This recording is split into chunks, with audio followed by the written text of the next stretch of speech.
My name is Ariane Vale, and I'm 34. For a year and a half, our life looked like a highlight reel, the kind that convinces strangers that love is a color grade and a trending sound. I'm a photographer. I've always believed the best images breathe in silence. Nathan, my boyfriend, lives for applause. That's not judgment, it's physics. A clapperboard falls, he becomes brighter. We met on a rooftop where the light died beautifully every evening. He saw me first. "You catch the last 5 minutes better than anyone," he said, like he was naming a star after me. I liked that he noticed the quiet. I mistook adoration for understanding. By the time we flew to Maui for a luxury press trip, a 6-influencer circus plus partners, the shift had already happened. I had become the tripod that could talk, the human gimbal who carried snacks and consented. I told myself it was a season. Seasons pass. The plane descended over a blue so clear it looked pretend. Nathan squeezed my hand and said, "We're going to crush this." It felt like we were suiting up for a game I never agreed to play. The brand had hired a PR coordinator named Chloe. Mid-20s, glossy ponytail, the kind of efficiency that slices fruit into perfect cubes.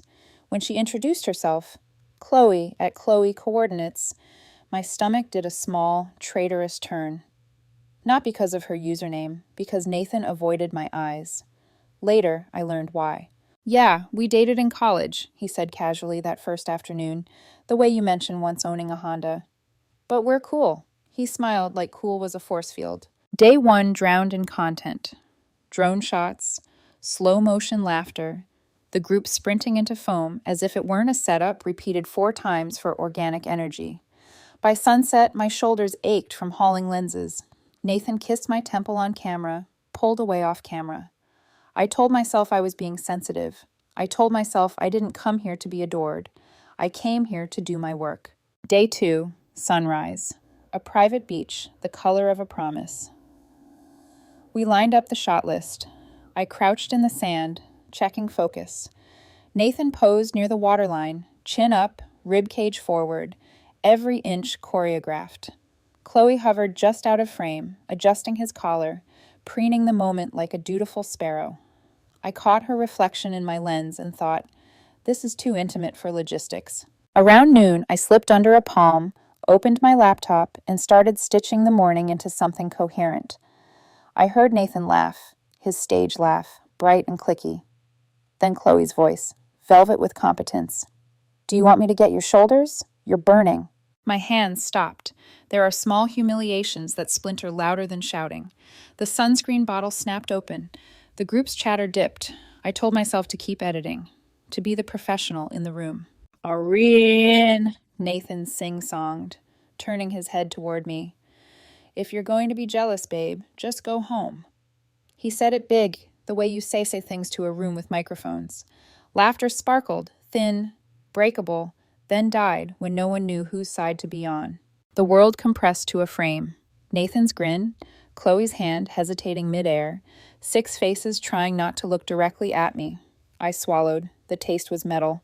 I could have called him over, used a soft voice, asked for boundaries. I have done this work before. The gentle redirection, the private request, the vilified sensitivity. But something in me, something I had wrapped tight for 18 months, tore clean. Not messy, clean. I closed the laptop. The palm shade shivered. I stood, brushed sand from my knees like ash, and walked. Past the ring lights, past the branded towels, past Chloe's carefully neutral expression. Nathan called after me, "I'm kidding. Don't be dramatic." That word he used when he wanted me smaller. Back at the resort, the room smelled like ocean and hairspray. I sat on the bed and stared at the door as if he might walk through it with a miracle. He didn't. I opened my laptop, pulled up flights. 5:00 a.m. to San Diego, non-stop. The cursor hovered. Was leaving cowardice? Was staying consent? I remembered what my first mentor told me, back when I believed art could save everybody. Respect is quiet. Disrespect is loud. If you have to shout for the former, you're already drowning in the latter. My finger pressed purchase. The confirmation email landed like a gavel. Nathan returned at 6, salt-glossed and annoyed. The brand asked where you were. I had to make excuses. Not once. "Are you okay?" Not once. "Did I humiliate you?" He paced, checked his angles in the mirror, and left to get ready for dinner. The door clicked. I exhaled like a person coming up from deep water. While he showered, I packed. Not dramatically. The choreography of a ghost. Fold, zip, coil. His ring light leaned against the window like a bare moon. One outfit for tomorrow's shoot was arranged on the chair. White linen, double-breasted, an illusion of ease. I placed the room pen against hotel stationery and wrote, "You told me to go home. I'm listening." At 3:30 a.m., my alarm quivered me awake. I eased the door shut and walked the hallway that smelled like industrial oranges. The resort lobby pianist was a screensaver of palm fronds. Outside, the air was velvet and salt. The Uber driver asked if I was leaving a day early. "Change of plans," I answered, which is how we rename mercy when it looks unflattering. Mid-flight, over an ocean that didn't care about our sponsored chaos, I turned my phone off and finally slept. When we touched down, the phone woke with 63 missed calls. Nathan's last text, "You're ruining everything. Call me." I didn't. I unpacked in a quiet apartment that had been starving for my presence. I put my cameras on the shelf the way you put relics back into a church. That evening, a video found me anyway. 15 seconds. His line, my walk away, the caption, "When your girlfriend can't handle your man's success." It detonated. Millions of views. But the comments weren't the script they expected. People asked why he needed an audience to diminish me. Why going home sounded like wisdom, not weakness. I didn't post a rebuttal. I posted a single still, tide pooling in gold, a small bird standing on one leg, the horizon unbothered. The caption was 10 words. Respect is quiet. Disrespect is loud. I choose quiet. By morning, my inbox was a different weather system. Old clients resurfaced. A gear company wrote about a campaign called Quiet Confidence. And under the noise, a single message from a creator I barely knew. You should see the group chat from that night. My finger hovered again, over a different purchase this time. The cost was the last of my illusions. Somewhere in Maui, someone snapped the same sunset 12 times, chasing perfect light. Back here, the absence was its own illumination. I brewed coffee in a kitchen I had neglected for months. I texted no one. I let the phone buzz itself tired. In the silence, something fragile inside me stopped shaking. I thought I was leaving Nathan behind. That morning, I understood I had left something else. The version of me that accepted public disrespect as a private compromise. The version that mistook shrinking for love. The ocean doesn't argue with the shore about where the line goes. It withdraws. It returns. It draws the boundary over and over until even rock understands. I didn't need the internet to punish Nathan. I needed to go home and mean it. The thing about silence is, it makes people uncomfortable. When someone disappears instead of defending themselves, the world rushes to fill the quiet with its own narrative. 3 days after I left Maui, I learned that my quiet had become content. Someone tagged me in a viral clip, Nathan, standing shirtless under the same sun that used to feel like ours, laughing, saying, "If you're jealous, go home." Then a cut to me, walking away in the background. The caption read, "When your girlfriend can't handle your man's success." I didn't open the comments. I told myself not to look, but curiosity has a way of clawing through resolve. They weren't laughing with him. They were furious for me. Thousands of strangers dissected his tone, the cruelty of public embarrassment, the entitlement in his smirk. Someone wrote, "She didn't lose control, she reclaimed it." Another, "Go home energy, I'm adopting it." By nightfall, the hashtag #GoHomeEnergy trended across 3 platforms. What was meant to humiliate me became a rallying cry for women who'd been talked over, mocked, or minimized in their relationships. Nathan posted a statement on his stories. Context matters. It was a joke between partners. Stop spreading hate. But screenshots don't forget. Someone from the trip, one of the other influencers, sent me a message on my private account. "Hey, Aryan, I think you should see this." Attached were group chat screenshots from the night I left. Nathan. "She's so sensitive, I swear it's exhausting." Chloe. "You probably dodged a bullet, babe." Someone else. "That was brutal, dude, not a good look." Nathan. "She'll be fine. She loves the drama." Reading it, I felt nothing at first. Then the numbness cracked into something deeper, relief. Because finally, I didn't have to defend what I'd felt. The proof existed in his own words. A second message came through from the same sender. Also, this. Screenshots of DMs between Nathan and Chloe. Flirty, suggestive. Some from before Maui. One from the morning after I left. Nathan. At least now I don't have to pretend anymore, Chloe. Guess the universe fixed it for you. My heart didn't break. It just sighed, like it had known for a while and was finally being allowed to rest. That evening, I posted my first image since the trip, a single still frame of the Pacific at dusk, empty horizon, no caption except, "Respect is quiet." The post exploded, comments filled with empathy, then admiration, then solidarity.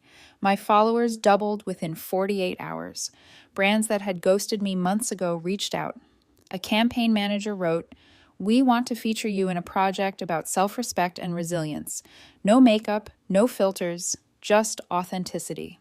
The irony didn't escape me. Silence, the very thing Nathan accused me of, had become my loudest message. Meanwhile, his numbers plummeted.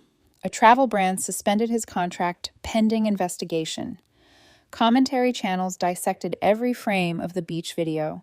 Someone slowed it down to highlight Chloe's smirk, the way Nathan's eyes flicked toward her for validation.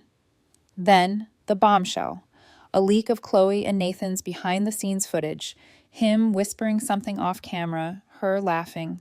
"Don't worry, I'll make sure she doesn't ruin your vibe." People started calling them the sunscreen couple, not affectionately. For the first time in our entire relationship, I wasn't an accessory to his story. He had become a footnote in mine. Still, I couldn't fully celebrate. Watching his career crumble felt less like justice and more like witnessing an implosion I once lived inside. Part of me whispered, did I do this? Because I hadn't defended him. I hadn't corrected the narrative. I had just let it play out. Then I remembered the flight home. His words. "You're ruining everything." Maybe he was right. Maybe I had ruined something. But it wasn't his career. It was the illusion that I'd keep quiet while he turned me into a prop. A journalist reached out that week. "We're writing about digital boundaries and self-respect in relationships. You don't have to talk, but if you do, it could help people." I declined. I wasn't ready to be anyone's cautionary tale. But I did start replying to messages from women who said they recognized themselves in that 15-second clip. One wrote, "You walking away reminded me I can too. I realize the world doesn't need you to shout to hear your story. Sometimes it just needs you to stop explaining." Then, just as I was settling into peace, a new notification shattered it. At Chloe. Coordinates posted to her story. A boomerang of a wine glass clinking. Text overlay. "Some people can't handle the spotlight." Heart emoji. I stared at it for a long moment. Not anger, just exhaustion. Because I finally understood. Nathan and Chloe didn't fall in love. They fell in validation. And that kind of love always burns out under the weight of its own performance. By the end of that week, Nathan's PR team released a statement apologizing for poorly handled personal matters. Chloe locked her account, and I booked a small studio downtown. I wasn't planning a comeback. I just wanted somewhere the walls didn't echo with someone else's ambition. When I unlocked the door, I caught my reflection in the dusty window. Barefaced, tired, but steady. For the first time in 3 years, I wasn't holding a camera for someone else's story. I was ready to frame my own. It had been 2 weeks of quiet. Real quiet. The kind that hums instead of screams. Then, one evening, as I was editing a new series of ocean shots, there was a knock on my studio door. When I opened it, Nathan stood there. For a moment, my body forgot to breathe. The man who once strutted through airports with designer luggage now looked small. Hoodie, dark circles, that brittle energy of someone held together by caffeine and denial. He said softly, "Please, Arian, 10 minutes, that's all." I should have said no. I should have locked the door and gone back to my work. But closure has a seductive voice. It always sounds like curiosity disguised as peace. So I let him in. He sat on the couch where I usually stored tripods. His hands shook when he spoke. "I lost everything," he said, a bitter laugh breaking in the middle. "The brand deals, the apartment, even some friends. Everyone's treating me like I'm contagious. And Chloe, she won't even answer my calls now." I didn't reply. Just watched him pick at the cuff of his sleeve like he could unravel guilt into thread. "You're probably enjoying this," he continued, finally watching me fall apart. That stung more than I expected. "I'm not," I said quietly. I never wanted revenge, Nathan. I just wanted respect. He flinched at the word like it was a slap. He exhaled, voice trembling. I didn't think you'd actually leave. I thought you'd fight for me. Make a scene. You always stay so calm, it made me feel like you didn't care. I studied him. That confession, it wasn't malicious. It was honest, in a sad, broken way. You wanted me to perform for you, I said. You wanted me to prove I loved you in front of an audience. But love doesn't need witnesses, it just needs truth. He looked up at me then, eyes wet. I thought that's what you wanted too, someone who could handle your quiet, someone who could make it exciting. My quiet never needed fixing, I replied. You just didn't know how to exist without applause. He laughed bitterly. Maybe you're right. I got addicted to it, to being seen, to mattering only when the red light on the camera was blinking. He pressed his palms together. Everyone hates me now. They think I'm this narcissist who destroyed his girlfriend for views. Maybe they're right. I don't even know who I am when nobody's watching. That's when I saw him differently, not as the villain the internet painted, but as the same lost man I'd tried to love. Nathan, I said gently, you were never evil. You were just scared. Scared that silence meant invisibility. But it's the only place you'll ever find yourself again. He looked up sharply. You never posted anything hateful about me. You could have destroyed me. Why didn't you? I let the question hang, the truth heavy between us. Because you did that all by yourself. It sounded cruel when I said it out loud, but it was the only truth left between us. He nodded slowly, like he understood. You know, everyone keeps telling me to take accountability. I don't even know where to start. Start with yourself, I said. No cameras, no followers. Just figure out who you are when there's no applause waiting. He rubbed his face with both hands, muttered something that sounded like, I miss you, and stood up. Before he reached the door, he turned. For what it's worth, I really did love you. I just didn't know how to do it right. I know, I said. That's why I left. He opened the door. The light from the hallway spilled across his face, softening the angles, making him look almost like the boy I first met. Before the followers, before the sponsorships, before the noise. He hesitated. Do you think people can change? Yes, I said, but not while the whole world is watching. He nodded once, then walked out. The door closed behind him with a sound that wasn't loud enough to be a slam, just a soft click that felt final. For a long time, I sat there staring at the couch he'd been on, at the dust motes in the evening sun. Then I turned back to my editing desk, where a photo from that first Maui morning waited on the screen. Nathan standing against the rising light, smiling at the horizon like it was applauding him back. I hovered over the delete button. My cursor trembled. Then, without ceremony, I pressed it. The image vanished. I exhaled. For the first time, the silence didn't ache. It belonged to me. That night, I slept without checking my phone. No comments, no metrics, no ghosts of applause. Just the sound of the ocean I'd recorded weeks earlier, waves breathing in and out, teaching me what letting go truly sounds like. A month after that door closed, my story, our story, took on a life of its own. Someone from the Maui trip posted a new behind-the-scenes montage. The caption read, "The woman who actually went home when told to." It showed me sitting quietly under that palm tree, editing, while the group laughed in the background. Then the cut, Nathan shouting, me walking away. But this time the sound design was different. Muted laughter, fading under the sound of ocean waves. It went viral again, only this time not as drama, as a lesson. People started calling it #GoHomeEnergy, a symbol for walking away from disrespect without spectacle. Reaction videos flooded my feed. Women, men, even teens narrating how they'd gone home from toxic jobs, fake friendships, unbalanced relationships. I didn't plan any of it. I didn't monetize it. I didn't even comment. But my follower count tripled overnight. A journalist reached out from a digital magazine called Modern Grounded. She said, "Arian, the way you handled public humiliation with quiet dignity, it's resonating globally. Would you talk to us about boundaries and emotional intelligence?" I hesitated for a week before saying yes. The interview wasn't about Nathan. It was about silence. I told her that after my dad died in a wildfire when I was 26, I'd worked briefly with disaster response teams, learning that not every blaze can be saved. Sometimes walking away is the only way to stop the spread. Relationships, I said, aren't so different. She asked if I regretted leaving Maui without confronting him. I said no. Staying would have meant pretending I was okay with being treated like that, and I'm done pretending. When the article dropped, the quote went everywhere. People screenshot it, turned it into art, tattoos, coffee mugs. I didn't expect that kind of echo. I just wanted peace. Then, podcasts started calling. Panels about digital boundaries. One invited me to speak on The Still Voice, a show about modern empathy. The host asked, "What's your definition of strength now?" I said, "The ability to stay calm when someone tries to turn your pain into entertainment." She smiled. "And forgiveness?" "Forgiveness," I answered, "is choosing not to keep bleeding just to prove you were hurt." The episode aired on a Sunday night. By Monday morning, my inbox looked like a confession booth.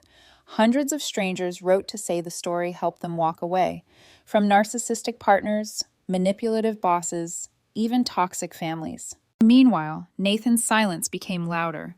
His apology video, shot in a dim apartment, lasted 47 seconds. He said, "I made mistakes, I was under pressure," and thanked his true supporters. It didn't land. Comments called it damage control.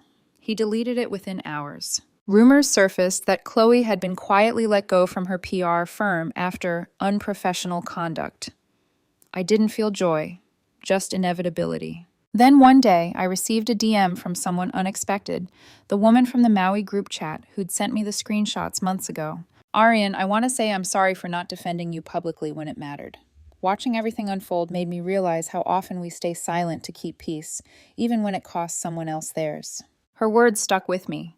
Maybe that's what all of this had been about. Not revenge, not exposure, but the ripple effect of silence. How breaking it can free more than one person. My photography, once a side gig, became my full-time work. I started a small collective, Still Frame, teaching creative storytelling workshops for people healing from betrayal or burnout. Our first theme, how to see beauty again without pretending it's perfect. Sponsors reached out, but this time I set my terms. No performative vulnerability, no brand recovery arcs, just truth. I still thought about Nathan sometimes, not with bitterness, but curiosity. Through mutual friends, I heard he'd moved back to his hometown, sold his equipment, deleted every post with his face. Some said he was studying counseling, others said he was just hiding. Either way, I wished him peace, the kind that comes when you stop needing an audience to feel real. One evening, as I left the studio, I passed a mural downtown, bold letters spelling out "Go Home Energy." Someone had painted it beside a quiet ocean horizon. My photo, reimagined by a street artist. I smiled, not because I was proud, but because it meant the message had outgrown me. Respect was no longer just my boundary, it had become a movement. It's been a year since Maui. A year since that sunrise where I finally stopped trying to be small enough to fit inside someone else's spotlight. My life now moves at a quieter rhythm. The studio smells of salt and cedar. My mornings start with coffee, not content. The first sound I hear each day isn't a shutter click. It's the tide outside my window. My photography series, Still Water, launched 6 months ago. It's built around moments that don't demand attention, ripples after rain, fog resting over old docks, sunlight touching chipped paint. People tell me the images make them breathe slower. That's all I ever wanted, to remind people what calm looks like when no one's performing it. The collection was featured in 3 galleries across California. One piece, Low Tide, No Filter, sold to a museum curator who said it felt like forgiveness caught midair. I smiled when she said that, because that's what the past year has been. Forgiveness, in small breaths. Through the project, I met people I never would have otherwise. Survivors of toxic relationships, burnout, grief. We started a weekend workshop with a nonprofit called Frame Forward, helping people process trauma through photography. I teach them to capture what they feel instead of what they think they should feel. Sometimes, between sessions, I catch my reflection in the lens and barely recognize the woman staring back. She looks content, grounded, maybe even beautiful in a way that isn't curated. A few months ago, an email arrived. Subject: Saw your Stillwater exhibit. The sender: Nathan. It's beautiful, Arian. I finally understand what peace looks like. I sat there staring at the screen, unsure whether to reply. After everything, what could I possibly say? It took me 3 days to write back. Peace isn't something you find. It's something you stop running from. He didn't respond. And that was okay. Some stories don't need epilogues. They just need silence to close them. Not long after, I heard through a mutual contact that he'd gone back to school for digital media ethics, consulting for smaller creators who want healthier boundaries online. The irony wasn't lost on me, but I hoped it was true. Growth rarely looks glamorous. It usually looks like starting over. Around that time, I met Arlo. He's a park ranger I met while shooting along the cliffs at Torrey Pines. No social media presence, no need to curate a life. He talks more about tide patterns than followers, which is the most refreshing sound I've ever heard. The first evening we spent together, he asked about the viral story. I told him the short version. He just nodded and said, "Sounds like both of you had to lose each other to find yourselves." That was it. No probing, no pity, just understanding. We've been together quietly for 4 months. We hike, cook, sometimes just sit on his porch and watch the sun dissolve into the ocean without taking a single photo. The absence of performance feels like oxygen. Last weekend, I returned to the same stretch of beach in Maui, alone this time. Not to reclaim anything, just to see it differently. The sand was the same, but I wasn't. I set up my camera, let the shutter click once, then lowered it. The horizon blazed gold. Waves folded themselves gently into shore, like even the ocean had learned restraint. I thought about that morning a year ago. Nathan laughing, Chloe standing beside him, my heartbeat loud in my ears. The moment I chose silence over spectacle. He told me to go home, and I did. But what he didn't realize was that home wasn't a place. It was a version of myself I'd forgotten, one that didn't measure worth by who was watching, one that didn't apologize for demanding respect. I used to think love was sacrifice. Maybe it is, but not the kind where you vanish to make someone else shine. Real love, I've learned, is space. The space to be seen and still stay whole. The sun dipped lower, turning everything copper and soft. I whispered a quiet thank you, to the hurt, to the leaving, to the woman who walked away that morning. Then I packed up my camera and started toward the car. As I reached the edge of the beach, I turned back once more. The light caught the water just right, still, unbothered, endless. Respect is quiet, disrespect is loud. I've stopped chasing the noise. I've learned to live in the quiet. And for the first time in years, I am truly, finally,